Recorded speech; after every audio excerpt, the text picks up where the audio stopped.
I lost my company and my home, but I found the love of my life. Hey Reddit, my name is Ryan, and I'm 34. A few years ago, I lost everything: my company, my home, and, honestly, my sense of who I was. I went from being a successful entrepreneur to crashing hard, wondering if I'd ever find my way back. But just when I thought things couldn't get any worse, something unexpected happened. I met the love of my life. This is the story of how I hit rock bottom, lost everything, and then found something more important than all of it. I grew up in a small town in Michigan, where my parents, Tom and Susan, ran a modest bakery. It was the kind of place that smelled like cinnamon and fresh bread, where everyone knew each other by name. My parents worked long hours, often starting before dawn and not closing up shop until the evening. I spent countless afternoons in that bakery, watching them knead dough, greet customers with warm smiles, and juggle the day-to-day chaos of running a small business. From an early age, I was fascinated by what my parents did. They weren't just selling pastries, they were building a community. People came not just for the food but for the connection, the familiar faces, and the sense of belonging. I loved helping out, whether it was sweeping the floors, stacking loaves of bread, or watching my dad balance the books late at night. I learned the value of hard work, the importance of perseverance, and the pride that came from being your own boss. My dad was my first mentor, and his lessons stayed with me long after I left home. He'd always say, "Ryan, if you want something, you have to work for it. Nobody's going to hand you success, you have to build it yourself." I took those words to heart, and as I got older, I knew that I wanted to follow in his footsteps. I didn't know what kind of business I'd start, but I knew I wanted to create something of my own. I was never the best student. School bored me, and I struggled to sit still in class. My grades were average at best, and I was constantly in trouble for talking too much or not paying attention. My teachers would tell my parents that I wasn't living up to my potential, but I didn't care. I wasn't interested in algebra or history, I was interested in real-world problems, in finding solutions and making things happen. After graduating high school, I moved to Chicago with a few $100s and a head full of dreams. The city was a world away from my small town, with its towering skyscrapers, bustling streets, and endless opportunities. I didn't have a college degree or a clear plan, but I was willing to do whatever it took to make it. I worked a series of odd jobs: bartending, working in warehouses, and even driving for rideshare services just to pay the bills. I lived in a tiny studio apartment with barely enough room for a bed and a desk, but I didn't mind. I was young, hungry, and determined to find my path. My break came when I landed a job at a small marketing firm as an entry-level assistant. It wasn't glamorous. I spent most of my days running errands, making coffee, and doing whatever grunt work needed to be done. But I didn't care. I saw it as my foot in the door, a chance to learn the ropes and prove myself. I stayed late every night, soaking up as much knowledge as I could. I'd watch the senior marketers work, fascinated by the way they could craft campaigns, analyze data, and turn ideas into results. I fell in love with marketing. It was creative, strategic, and endlessly challenging. I loved the thrill of coming up with a new concept, the satisfaction of seeing a campaign come to life, and the rush of landing a new client. I poured everything I had into my work, quickly moving up the ranks and earning a reputation as someone who got things done. My bosses started to notice, giving me more responsibility and trusting me with bigger projects. But as much as I enjoyed the job, I couldn't shake the feeling that I wanted more. I was tired of working for someone else, of being just another employee in a sea of cubicles. I wanted to build something of my own, something that reflected my vision and my values. So, after 3 years at the firm, I took a leap of faith and quit my job to start my own company. I called it Pulse Marketing, a nod to the idea of keeping a finger on the pulse of the industry. It was a bold move. I had no office, no employees, and only a handful of clients who were willing to take a chance on me. I started the company out of my tiny apartment, working at a makeshift desk in the corner of my living room. I'd spend my days cold calling potential clients, pitching my services, and doing everything I could to get the business off the ground. The early days were rough. I was a one-man show, handling everything from client meetings to invoicing to late-night website updates. I'd work 18-hour days, fueled by coffee, ambition, and the fear of failure. There were times when I wondered if I'd made a huge mistake, when the money was tight and the stress was overwhelming. But every small victory, a new client, a successful campaign, or a positive review kept me going. Slowly but surely, Pulse Marketing began to grow. My hard work paid off as I landed bigger clients, hired a small team, and moved the business into a sleek office downtown. We specialized in digital marketing, helping companies navigate the ever-evolving world of social media, search engines, and online advertising. The company's success felt like validation of everything I'd sacrificed: my late nights, my social life, and my relentless drive to prove myself. I was living the dream. I bought a beautiful house in the suburbs, a symbol of how far I'd come from my humble beginnings. It had a big backyard, a deck perfect for hosting barbecues, and a cozy office where I'd spend late nights working on new ideas. I was traveling frequently, meeting with clients across the country, and attending industry conferences where I'd rub shoulders with some of the biggest names in marketing. I felt like I'd made it. But as the company grew, so did the pressure. I was constantly juggling meetings, managing employees, and making decisions that felt like they could make or break the business. I barely slept, my mind always racing with thoughts of the next big deal, the next hurdle, and the relentless pace of growth. I loved what I was doing, but I was also burning out. I'd built my dream, but it was starting to feel more like a prison. The fall of Pulse Marketing didn't happen overnight. It was a slow, painful unraveling that began with small cracks I didn't notice until it was too late. At first, it was just one client, a big tech company that had been with us since the beginning. They decided to pull out, citing budget cuts and a change in direction. I brushed it off as a minor setback, something that was just part of doing business. Clients come and go, I told myself, and we'd bounce back. But then, more clients started dropping off. One after another, they cited reasons like downsizing, restructuring, or shifting their marketing in-house. The competition was getting fiercer, and new agencies were popping up left and right, offering lower rates and flashy new tactics. Suddenly, our tried-and-true strategies weren't working the way they used to. The landscape was changing fast, and I was struggling to keep up. I spent hours every day analyzing data, trying to figure out where we were going wrong. I'd pore over reports late into the night, looking for patterns, tweaking our campaigns, and desperately trying to find a way to stop the bleeding. But no matter what I did, the numbers kept going in the wrong direction. Revenue was down, costs were up, and the once busy office started to feel like a ghost town. The stress was relentless. I'd wake up in a cold sweat, my mind racing with thoughts of unpaid bills, angry clients, and the looming specter of failure. I tried to keep a brave face for my team, but inside, I was terrified. I felt like I was letting everyone down: my employees, my clients, and most of all, myself. I'd put everything into Pulse Marketing, and the thought of losing it was unbearable. In a desperate bid to keep the company afloat, I started making cuts. I let go of employees, slashed our budget, and took out loans to cover our mounting expenses. I scaled back on my own salary, putting every penny I could back into the business. I was running on fumes, working longer and harder than ever before, but it felt like I was fighting a losing battle. The turning point came during a meeting with Jeff, my accountant. He'd been with me since the early days of Pulse, and he'd always been my go-to guy for financial advice. But that day, his usually calm demeanor was gone, replaced by a look of grim resignation. "Ryan, we've got a serious problem," he said, sliding a stack of documents across the table. "We're hemorrhaging money. If we don't make some drastic changes, we're not going to make it through the next quarter." I stared at the numbers, my heart sinking. I knew things were bad, but seeing it laid out in black and white made it all too real. The debts were piling up, and our cash flow was drying up faster than I could find new clients. I felt a lump in my throat as I realized that everything I'd built was hanging by a thread. "What do we do?" I asked, my voice barely steady.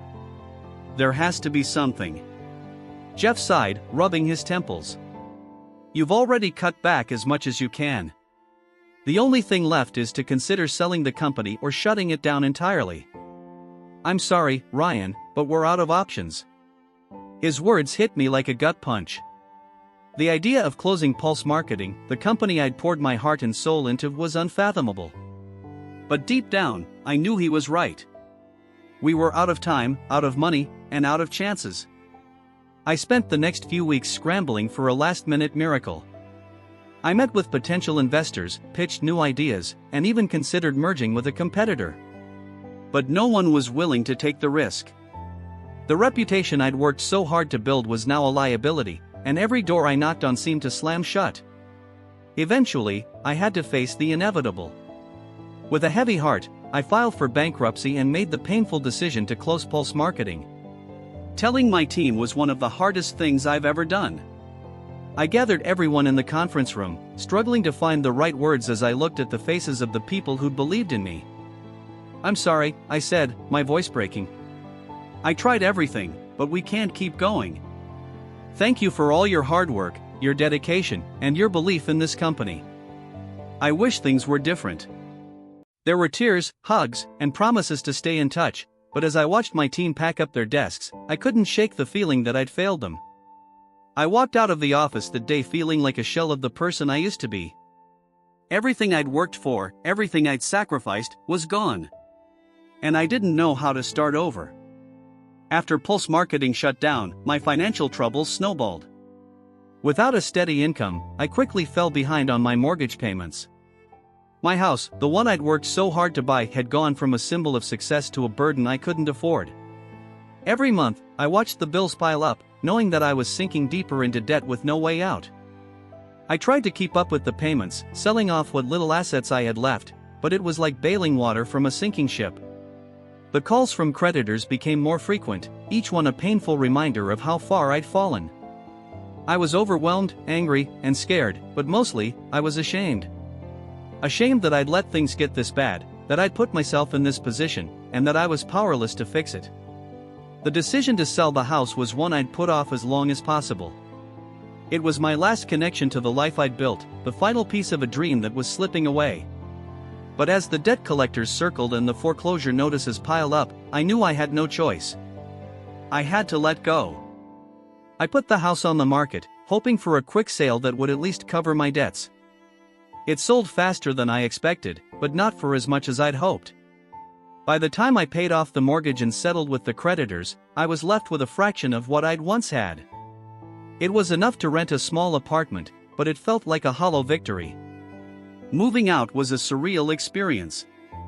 I packed up my belongings, each item a painful reminder of the life I was leaving behind. The house had been my sanctuary, the place where I'd celebrated my successes, hosted friends, and dreamed of the future.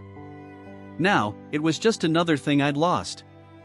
On my last day in the house, I stood in the empty living room, staring at the walls that had once been filled with laughter, hope, and possibility.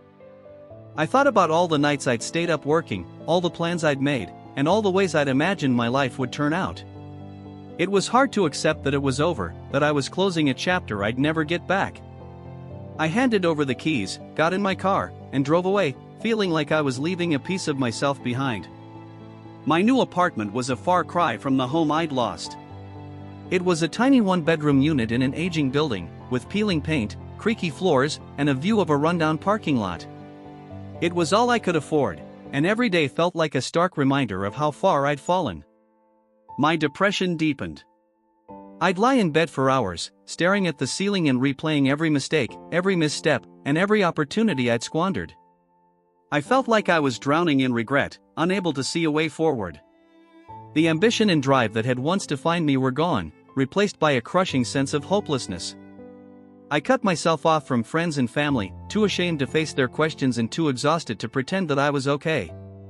I stopped answering texts, declined invitations, and avoided social media. I didn't want to see the reminders of everyone else moving on while I was stuck in place, grappling with the wreckage of my own choices. My days were a blur of sleepless nights, anxious thoughts, and the suffocating weight of failure. I tried to find work, but my confidence was shattered. Every job application felt like an insurmountable hurdle, and every rejection only deepened my sense of worthlessness. I'd lost my company, my home, and my direction, and I didn't know how to start rebuilding. But as lonely and hopeless as I felt, there was still a small part of me that refused to give up. I didn't know what the future held, but I wasn't ready to let my story end like this. I knew I needed to find a way to pick myself up, even if it was one small step at a time. After months of feeling sorry for myself, I knew I needed to get out of my apartment and start living again. I couldn't keep wallowing in regret, and I couldn't keep hiding from the world. So, I decided to take a job at a local coffee shop. It wasn't glamorous, it wasn't what I wanted, but it was something. It was a way to get up in the morning, to feel productive, and to force myself back into a routine. The coffee shop was a small, family-owned business, run by a kind older couple named Jack and Diane. They didn't care about my past or my failures, they just needed someone reliable to help out behind the counter. I started working early morning shifts, opening the shop at 5 a.m. and serving coffee to the bleary-eyed commuters who shuffled in before work. It was humbling work. I went from being a CEO to wiping down tables, refilling sugar dispensers, and making lattes for customers who barely looked up from their phones. The pay was low, and the hours were long, but there was something honest about it. For the first time in a long time, I wasn't chasing success or worrying about the bottom line. I was just doing a job, and that simplicity was a strange kind of comfort. My co-workers were a mix of college students, artists, and people just trying to get by. They were an eclectic, scrappy bunch, and they didn't care about titles or resumes.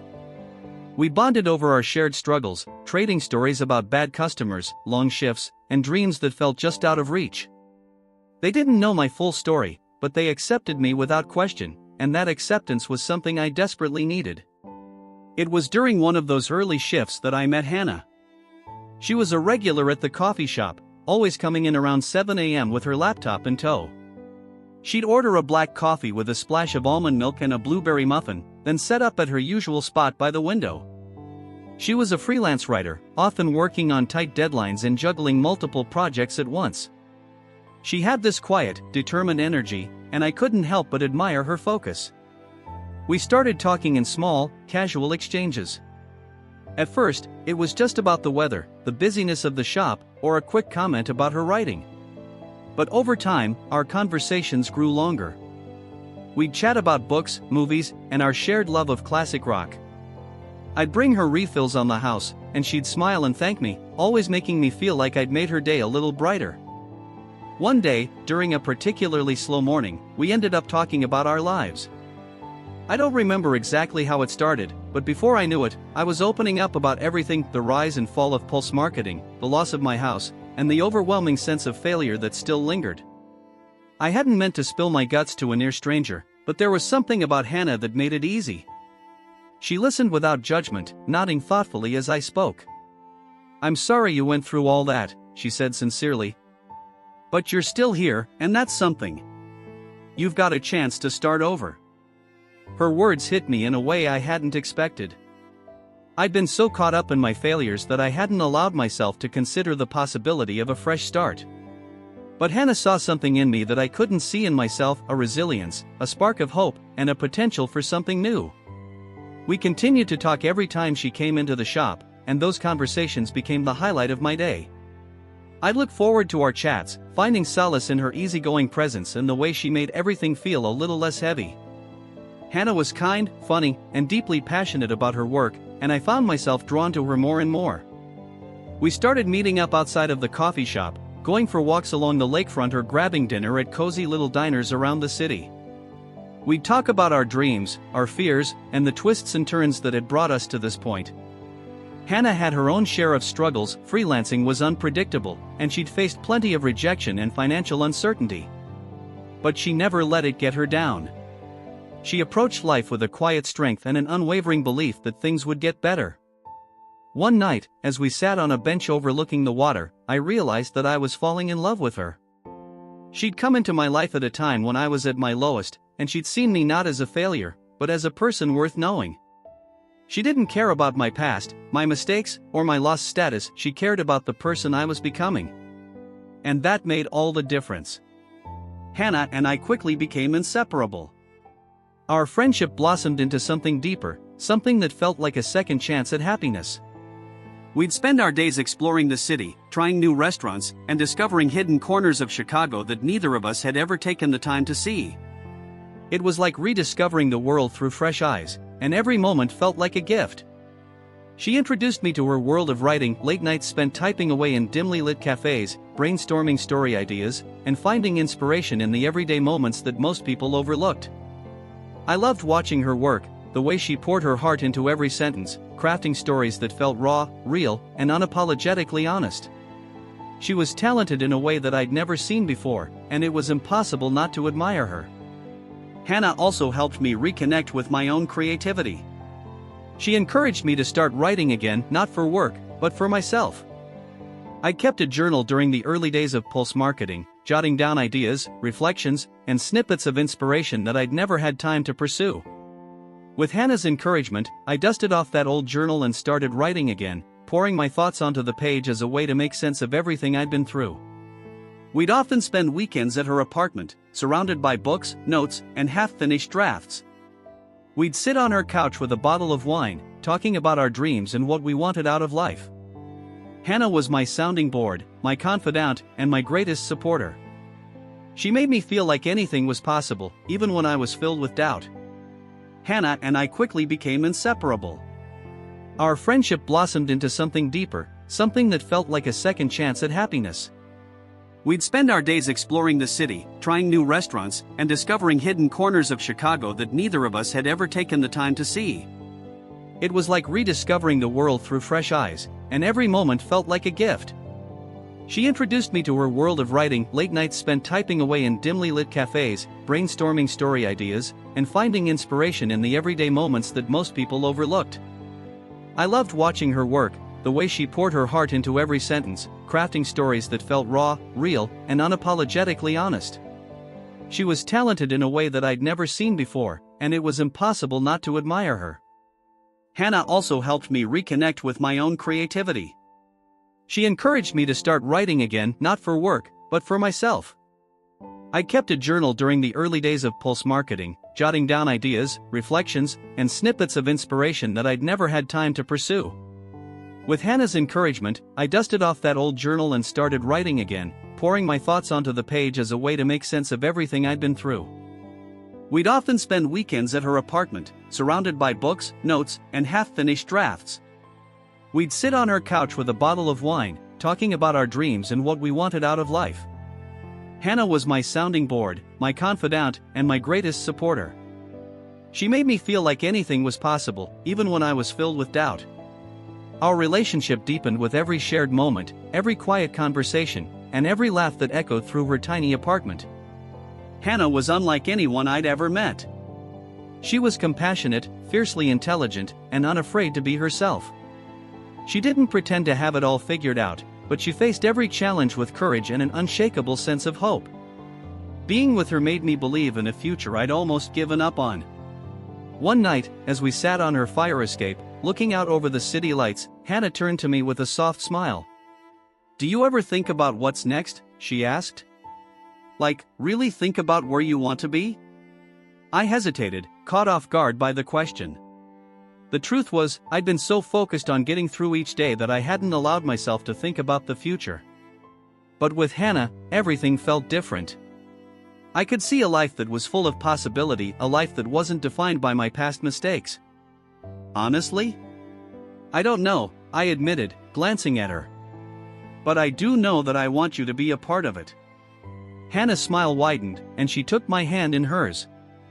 "I think we can figure it out together." In that moment, I knew I was exactly where I was meant to be. We didn't have all the answers, and we didn't need them. We had each other, and that was enough. With Hannah by my side, I found the strength to start rebuilding my life. I slowly began taking on freelance marketing projects, dipping my toes back into the world I'd left behind. It wasn't the high-powered, high-stakes environment of Pulse Marketing, but it was a start. I worked with local businesses, helping them navigate the ever-changing landscape of digital marketing, and it felt good to be useful again. Hannah was my biggest supporter. She'd sit with me at the kitchen table, helping me brainstorm new ideas and refine my pitches. She believed in me when I struggled to believe in myself, and her faith was a constant reminder that I was capable of so much more than I gave myself credit for. With her encouragement, I started to think about launching another company, not to chase success, but to do something meaningful. I decided to start a boutique marketing consultancy, specializing in helping small businesses and entrepreneurs tell their stories. I called it Revive Marketing, a name that felt fitting given my own journey of starting over. I kept the operation lean, working from home and partnering with a small team of freelancers who shared my values. It wasn't about being the biggest or the best, it was about making a difference.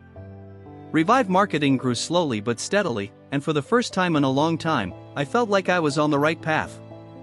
I took on projects that aligned with my values, helping businesses that were passionate, purpose-driven, and willing to think outside the box. The work was challenging, but it was also deeply fulfilling. I was no longer chasing validation, I was doing something that mattered.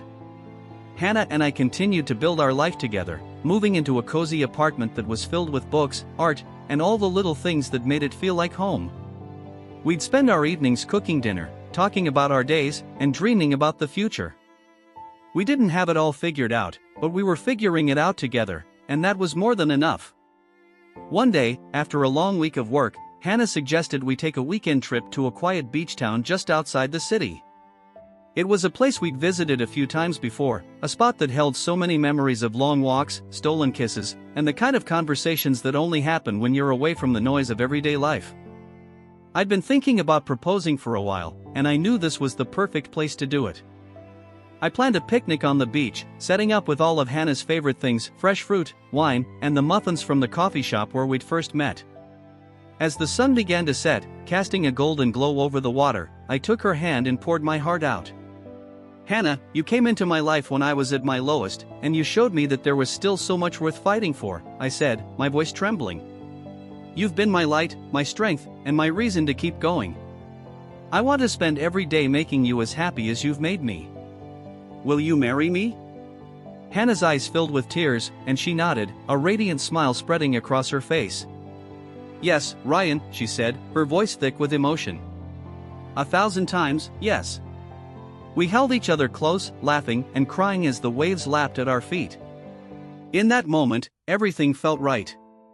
We were far from perfect, far from the polished lives we'd once imagined for ourselves, but we were happy. We'd found each other in the midst of our struggles, and that was more than enough. Our wedding was a simple, intimate affair, a small gathering of close friends and family in a beautiful garden overlooking the city. We exchanged vows under a canopy of flowers, promising to love and support each other through whatever life threw our way.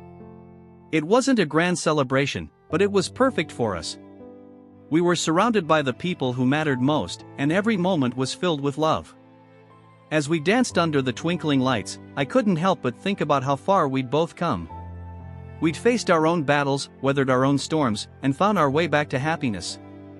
Life hadn't gone the way we'd planned, but it had led us to each other, and that was more than I ever could have hoped for. Revive Marketing continued to grow, and with Hannah's support, I found new confidence in my work. We took on projects that aligned with our values, helping small businesses tell their stories and connect with their communities. I loved what I did, but more importantly, I loved who I was becoming. I was no longer chasing success for the sake of validation, I was building something meaningful, something that made me proud. Hannah's writing career also flourished. She published her first book, a collection of essays about resilience and finding beauty in unexpected places. It was deeply personal, drawing from her own experiences and the stories of people who, like us, had faced setbacks and found the strength to start over. The book was a hit, resonating with readers who saw their own struggles reflected in her words. We settled into a life that was full of love, creativity, and the simple joys that made every day feel like a gift. We didn't have it all figured out, and there were still challenges, but we faced them together, hand in hand. We traveled when we could, explored new passions, and always made time for the little moments that brought us closer. One evening, as we sat on our balcony, watching the city lights flicker in the distance, Hannah turned to me with a contented smile. "Do you ever think about how far we've come?" she asked, her voice soft. I nodded, pulling her close. "All the time. I never thought I'd find you." Hannah smiled, resting her head on my shoulder. "You found me, and I found you. And that's all that matters." In the end, it wasn't about the company I'd lost, the house I'd had to sell, or the failures that had once defined me. It was about the love I'd found, the life I was building, and the person I was becoming. I'd learned that losing everything didn't mean the end, it was just the beginning of something new. And with Hannah by my side, I knew that whatever came next, we'd face it together. Reddit update, the aftermath. Posted in r/relationships. Opie, I lost my company and my home, but I found the love of my life. Hey everyone, just wanted to give an update and say thank you for all the support and kind words. It's been a wild journey, but I've come up the other side stronger and happier than I ever thought possible. I'm running a small marketing consultancy now, and my wife, Hannah, is pursuing her dream of writing full-time. Life isn't perfect, but it's ours, and we're making the most of every moment. To anyone who's struggling, feeling lost, or facing setbacks, just know that it's okay to start over. It's okay to feel scared, to fail, and to not have all the answers. What matters is that you keep going, that you stay open to the possibility of new beginnings. I found love when I least expected it, and it's been the best thing that's ever happened to me. Thanks for being part of my journey. Here's to whatever comes next.